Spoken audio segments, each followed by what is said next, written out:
ସୁମିତ୍ରାର ବାହାଘର ପରେ ସମୟ ତାର ମାନସିକ ସ୍ଥିରତା ଯେମିତି ହରାଇଦେଲା। ସେ ରୁମ୍ରେ ଖାଲି ପଡ଼ିଥାଏ, ଖାଇବାର କିଛି ଠିକଣା ନାହିଁ।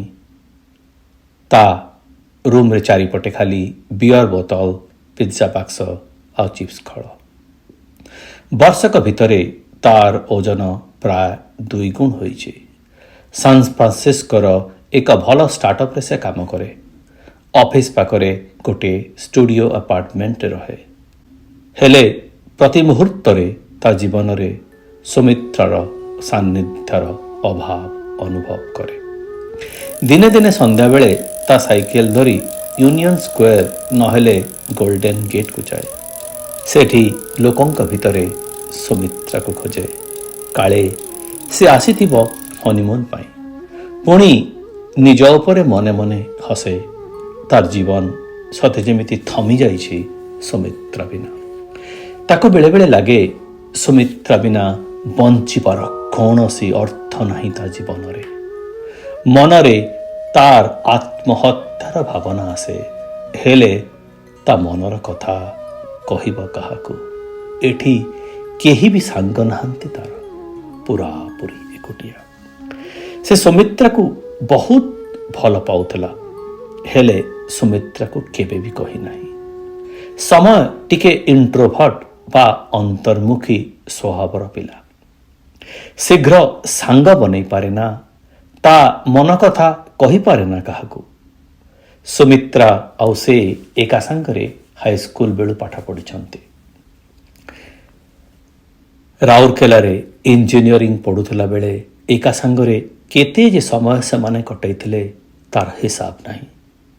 ସୁମିତ୍ରାକୁ କିଛି ସମସ୍ୟା ହେଲେ ସମୟକୁ ଫୋନ୍ କରେ କିମ୍ବା ମେସେଜ ପଠାଏ। ସମୟ ଦୌଡ଼ିଯାଏ ଲେଡିଜ୍ ହଷ୍ଟେଲକୁ। ଅନେକ ସନ୍ଧ୍ୟା ସେମାନେ ଲେଡିଜ୍ ହଷ୍ଟେଲ ସାମ୍ନାରେ ଆଉ ମଧୁବନ ରେଷ୍ଟୁରାଣ୍ଟରେ କଟାଇଥିଲେ। ସୁମିତ୍ରାକୁ ନେଇ ତା ସାଙ୍ଗମାନେ ଚିଡ଼ାନ୍ତି।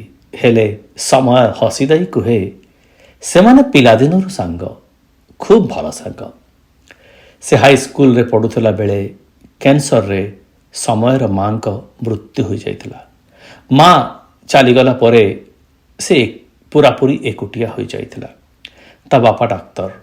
ସେ ହସ୍ପିଟାଲରେ ବ୍ୟସ୍ତ ରହିଲେ ବି ତାକୁ ଧ୍ୟାନ ଦେବାକୁ ଚେଷ୍ଟା କରୁଥିଲେ।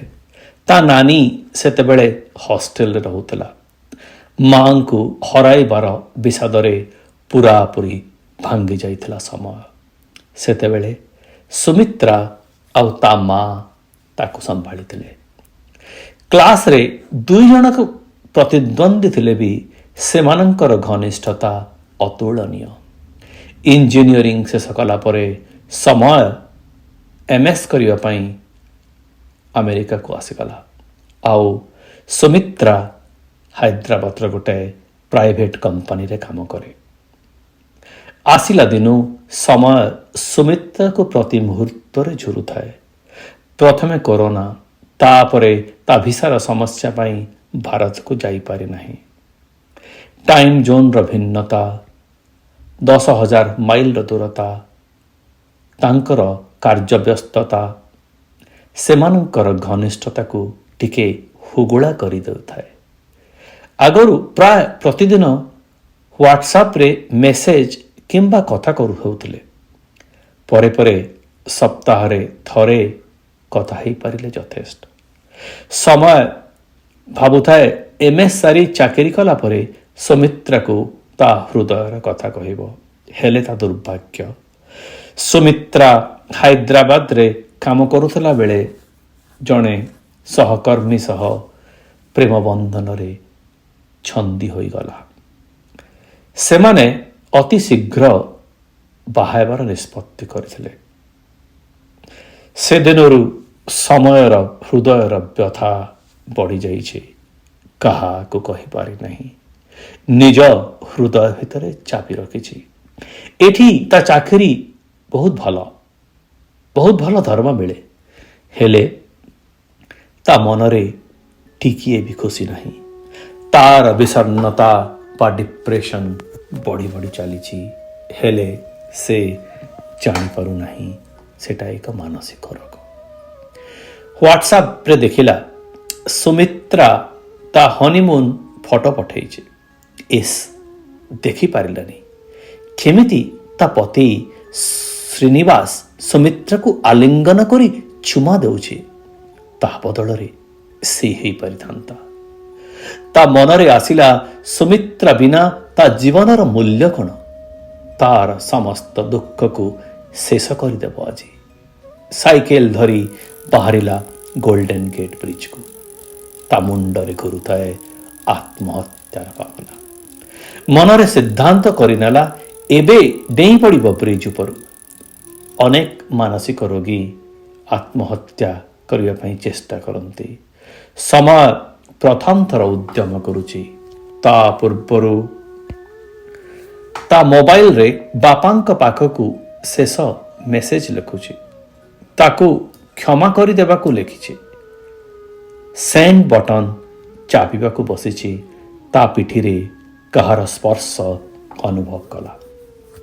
ଏଟା ସୁମିତ୍ରା ନୁହେଁ ତ? ଟିକେ ଇତସ୍ତତ ହୋଇ ଚାହିଁଲା। ତା ପଛରେ ଛିଡ଼ା ହେଇଛନ୍ତି ଜଣେ ଭାରତୀୟ ସମ୍ପ୍ରଦାୟର ଯୁବତୀ। ବୟସର ହେବେ ବୋଧହୁଏ। Hello, I am Pramila. How are you? I am Samay. ଟିକେ ହଡ଼ବଡ଼େଇ ଯାଇ ତା ଫୋନ୍କୁ ପକେଟରେ ରଖୁ ରଖୁ କହିଲା, I run a non-profit organization called Save Anmols for mental health awareness among Desis.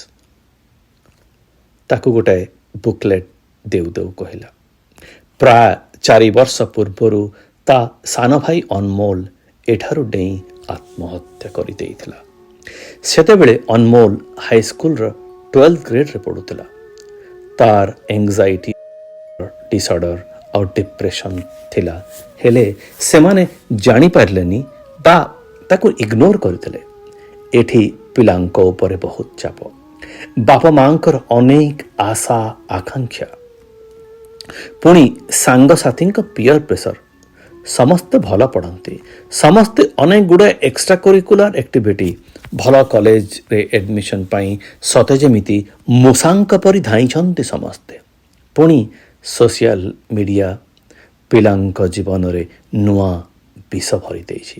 Anmol ଭଲ ପଢ଼ୁଥିଲା, ହେଲେ ଏତେ ମାନସିକ ଚାପ ସମ୍ଭାଳି ପାରିଲାନି।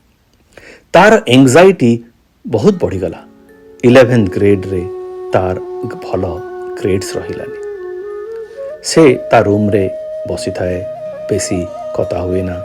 ଅନେକ ଥର କହିଛି ତାକୁ ହେଲ୍ପ ଦରକାର। ବାପା ମା କିଛି ବୁଝିପାରିଲେନି, ତାକୁ ଥେରାପି ଦରକାର। ତାକୁ ଓଲଟା ଗାଳି ଦେଲେ, ପରିଶ୍ରମ କରୁନଥିବାରୁ ତାର ଗ୍ରେଡ୍ସ ଭଲ ରହୁନି କହିଲେ। ସେତେବେଳେ ପ୍ରମିଳା ଅନ୍ୟ ନଗରୀରେ କଲେଜରେ ପଢ଼ୁଥିଲା। ଦିନେ ଆସି ଅନମୋଲ ଏଠୁ ଡେଇଁ ଆତ୍ମହତ୍ୟା କରିଦେଲା। ତା ଆତ୍ମହତ୍ୟା ପାଇଁ ପୁରା ସମାଜ, ଏଠାର ଶିକ୍ଷା ବ୍ୟବସ୍ଥା ଦାୟୀ। ସେ ସିନା ଚାଲିଗଲା, ପ୍ରତିଦିନ ତା ବାପା ମାଙ୍କର ଧୀରେ ଧୀରେ ମୃତ୍ୟୁ ହେଉଛି। He was so selfish. He didn't think about me or mom. Pramila ତା ଆଖିରୁ ଲୁହ ପଛୁ ପଛୁ କହିଲା। ତା ଭାଇ ନାଁରେ ଏ ସ୍ୱାର୍ଥସେବୀ ସଂସ୍ଥା ଖୋଲିଛି। ଏ ବୁକଲେଟ୍ ଆଉ ୱେବସାଇଟ୍ରେ ସବୁ ଇନଫର୍ମେସନ୍ ଅଛି। ଯଦି କାହାର ମାନସିକ ରୋଗ ଅଛି କିମ୍ବା ଆତ୍ମହତ୍ୟାର ଭାବନା ଆସୁଛି, ତାହେଲେ ତାକୁ ଯୋଗାଯୋଗ କରିପାରିବେ। ଆଜି ଖାଲି ଏଠି ଭାରତୀୟ ସମ୍ପ୍ରଦାୟର ଯୁବପିଢ଼ିରେ ମାନସିକ ରୋଗ ବଢ଼ି ଚାଲିଛି, ହେଲେ ଲୋକେ ଚିକିତ୍ସା କରୁନାହାନ୍ତି। ମାନସିକ ରୋଗ ବିଷୟରେ କେହି ଚର୍ଚ୍ଚା କରନ୍ତି ନାହିଁ। ପ୍ରତିଟି ଅନମୋଲକୁ ବଞ୍ଚାଇବା ପାଇଁ ସେ ପ୍ରତିଶ୍ରୁତିବଦ୍ଧ। ସମୟ ବିଭୋର ହୋଇ ପ୍ରମିଳାର କଥା ଶୁଣୁଥିଲା। ସେ କିନ୍ତୁ କହିପାରିଲା ନା ତାକୁ ସାହାଯ୍ୟ ଦରକାର। ପ୍ରମିଳା ଯିବା ପୂର୍ବରୁ କହିଲା, if you ever get any suicidal thoughts, close your eyes, think about the person you love the most and then call 988. ସମୟର ମନରୁ ଆତ୍ମହତ୍ୟାର ଭାବନା ପୁରାପୁରି ଚାଲି ଯାଇଥିଲା। ସେ ବି ଫେରିଲା ତାର ଆପାର୍ଟମେଣ୍ଟକୁ। ପ୍ରମିଳା ଦେଇଥିବା बुकलेट को मूलरू चूल सबू पढ़िला। तापर इंटरनेट्रे मानसिक रोग डिप्रेशन विषय पढ़िला। मानसिक रोगर अनेक लक्षण अत्यधिक दुखी रहिबा, प्रत्याहार किंबा प्रेरणाहीन अनुभव करिबा, निजको क्षति पहुँचाइबाकू किंबा आत्महत्या करने चेष्टा करिबा, नियंत्रण बाहरे किंबा विपदपूर्ण आचरण प्रदर्शन करिबा। मानसिक रोग होइथिले मनरे अत्यधिक भय और आशंकारे निश्वास प्रश्वास बढ़ी जाए। हठात ओजन वृद्धि किंबा क्षय, भोग ह्रास किंबा बिना कारण रे मूड स्विंग होइथाए। अजथा रागी जीवा भी मानसिक रोगर लक्षण। ताकू लागिला शतकड़ा 100 ताकू मानसिक रोग अच्छे, ताकू चिकित्सार आवश्यकता अच्छे।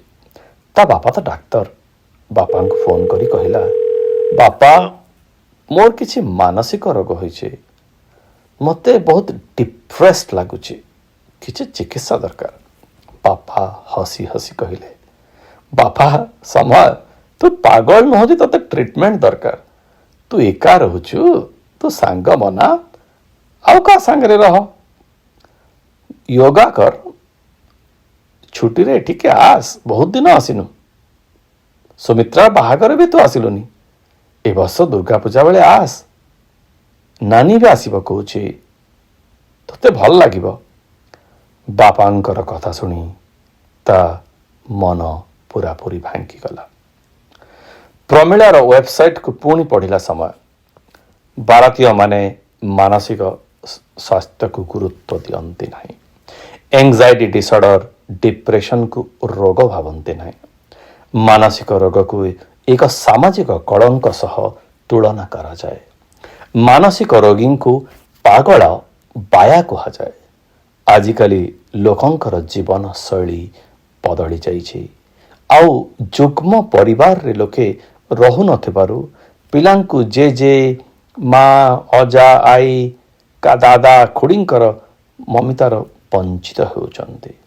पति पत्नी दुहे कर्मव्यस्त, सेतिपाई पिला माने अवहेलित होउचंती। पिला माने सांग मानक साथी रे न खेली मोबाइल कंप्यूटर गेम्स किंबा सोशल मीडिया रे बेसी समय काटुथिबारु सामाजिक शैली शिखि पारु नहंती। पिलांक मध्यरे सफल हेबार प्रतिद्वंदिता बहुत बढ़ी जाइछि। एकाकीपणिया, एंजाइटी ऑर्डर एवं डिप्रेशन परी मानसिक रोग बढ़ी चली। बियर बोतलटाए पिया पाई बसिछि, ता मैनेजर लीज रो मेसेज आछि काली ऑफिस को जीवा पाई। किछि न खाई बियर पिउ पिउ सोफा पर सोई पड़िला। सकाळु रेडी होई ऑफिस को पहुंचला। ऑफिस रो ऑल हैंड्स मीटिंग परे छटई घोषणा करागला। ऑफिस रु अधे लोकंक चाकरी चलीगला। ता मैनेजर लीज रो भी चाकरी नहीं। समस्ते कहिले से भिसा रे थिबारु तार चाकरी अछि। परे सप्ताह रे पुणी आउ थरे छटई हेबो। एक विषादपूर्ण दिन परे घर को फेरिला समय ता मनटा दुखरे फाटी पड़ुଥାଏ। पुणी चाकरी हरैबार आशंकार कला मेघ घोटी आसुଥାଏ। ता मनरे पुणी आसिला, ए संसार रे तापरी लोकंकर मूल्य कौन। साइकेल धरी चलिला गोल्डन गेट को। एक निछाटिया जगारे निज साइकेल को रखी बापांक पाखको मेसेज पठाइला, पाए। रेलिंग उपरे चढ़ु चढ़ु 2 मिनिट आखि बंद करी बापांकर कथा भाबिला। माँ कैंसर रे पीड़ित होई चलीगला परे केते कष्ट रे बापा तांको पढ़ेइछंती। से आत्महत्या कला परे तांकर अवस्था हेबो कोन। ता पिठी रे कहार स्पर्श अनुभव करी रेलिंग रो ओल्हाई पड़िला। देखिला केही नाहंती पछरे। बापा चिंता करी घन घन फोन करुथांती। बापा को कहिला, बापा मु पागल नुहे, मानसिक रोगी। I need help.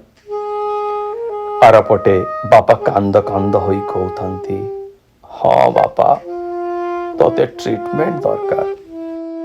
ତାପରେ ସମର ପ୍ରମିଳାକୁ ମେସେଜ ପଠାଇଲା, ୟୁ ସେଭଡ୍ another ଅନମୋଲ। ତା ଆତ୍ମହତ୍ୟାର ଭାବନାକୁ ଗୋଲ୍ଡେନ୍ ଗେଟ୍ରେ ବିସର୍ଜନ କରି ନିଜ ଆପାର୍ଟମେଣ୍ଟକୁ ଫେରିଆସି ମାନସିକ ରୋଗ ବିଶେଷଜ୍ଞର ଅଫିସକୁ ଫୋନ୍ କଲା।